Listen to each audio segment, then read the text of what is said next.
maybe give us an idea of how this could happen in the United States. There have been experiments that prove that both acoustic waves, directed waves in the ultrasound, primarily the ultrasound band, but also electromagnetic directed energy, especially pulsed nanosecond energy beams in the millimeter band through something called the Frey effect, which converts electromagnetic energy into an acoustic band wave that can be within or without or outside of the audible band. In ordinary sound perception, sound that goes into the ear canal gets amplified by the small bones in the middle ear and then gets to the inner ear where the cochlea resides, and in the cochlea is converted to electrical impulse. But in the case of a microwave auditory effect, the source is electromagnetic. So if you expose the biological tissue to a pulse of microwave energy, the tissue expands and induces a vibration. This is being used for mind control. They figured out how to biocode these microwaves so that it can attack specific individuals. They basically analyze your DNA, and they then use supercomputers to encode the signals. It's not just a very disturbing high-pitched noise, but there might even be voices or a message, a continual message that people have been victimized by. The use of gene editing techniques, probably most notable today, the use of CRISPR, Cas9, gene editing, gene scissoring techniques to be able to modify the genetics and genomics that contribute to the way our brain is structured to allow real-time access to read from the living brain and write into the living brain remotely, through the cloud, through the web. Microwaves are invisible weapons. They're direct energy weapons. Microwave weapons are direct energy weapons, and that is what they are using on people that speak out. Okay?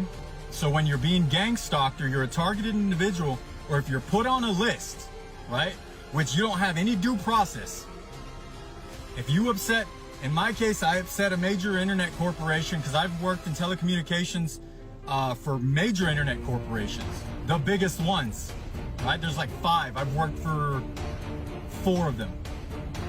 And I'm telling you right now, they pay people.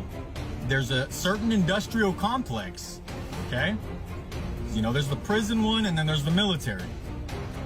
They pay to put people on a list, and this is a silent execution list, okay? And they do this so that they could fry your internal organs with weapons, microwave weapons, electromagnetic frequency weapons, all kinds of stuff like that, okay? And what they do is they try to deprive you of sleep, so they're shooting this in your home.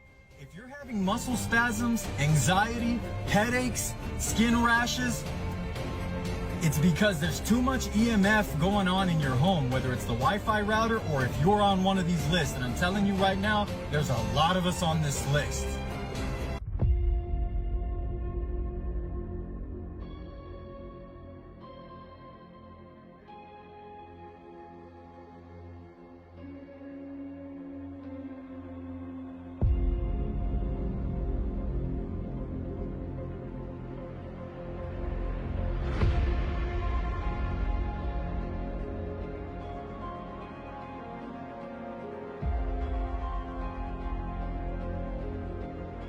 In 2015, I began to experience what some call V2K, or voice to skull.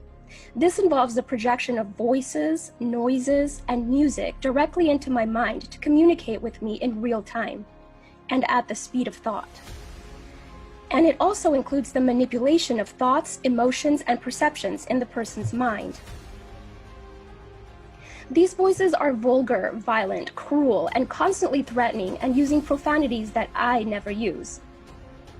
They repeat certain phrases excessively, as I learned that repetition is a form of torture in and of itself.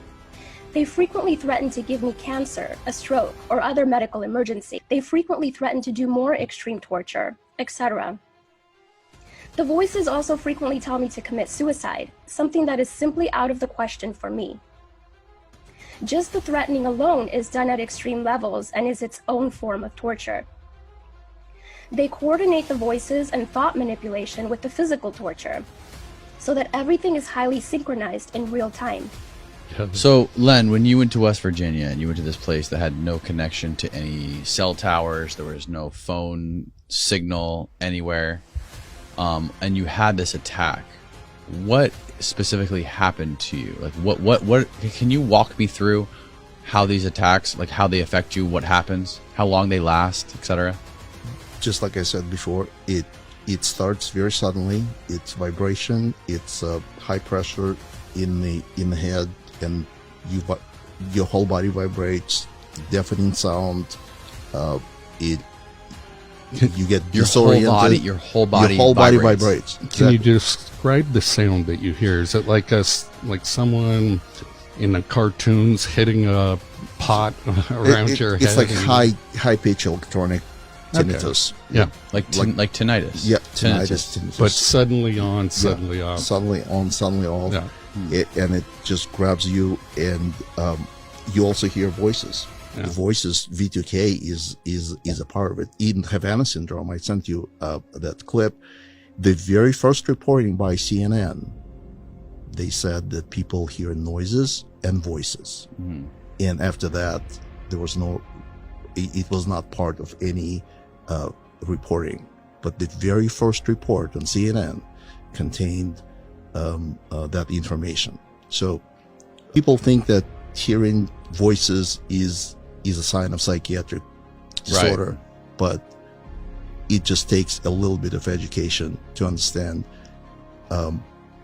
this Frey effect, this microwave hearing has been around for a long time, has been known, and voice modulation has been demonstrated in the 70s. This is why it becomes so important to understand the novelty and the viability of neuroscience is being leveraged as weapons. We then have the use of nanoparticulate agents, aerosolizable nanomaterials that can be breathed in and disrupt blood flow or neurological network activity, that can be used as an in-close weapon, or perhaps that can be used as a more broad weapon of disruption and or destruction. We also have the capability to utilize nanomaterials to get electrodes into a head and to create a vast array of viable sensors and transmitters. This is DARPA's N-cubed program, next generation non-invasive neuromodulation, utilizing these techniques and technologies to create vast arrays of implantable electrodes that need not be put into the brain surgically, that are then able to read from the brain and write into the brain remotely in real time. And there is a rapid pace. Prizes are big, economically, in terms of power as well. But there are risks and hazards. Yeah, there are conventions that are out there, but the question then arises, are these conventions not just necessary, but are they sufficient? These international signatory treaties have suggested that no, they're not. They're really not keeping their finger on the pulse of the rapid development of brain sciences, not only within the United States and its allied nations, but internationally. And sometimes in programs that utilize commercial veiling to be able to then hide behind in terms of what's being made available to make their military intelligence personnel better, to develop a whole arsenal of weapons, both kinetically and non-kinetically, that can then decrement the performance of competitors and adversaries.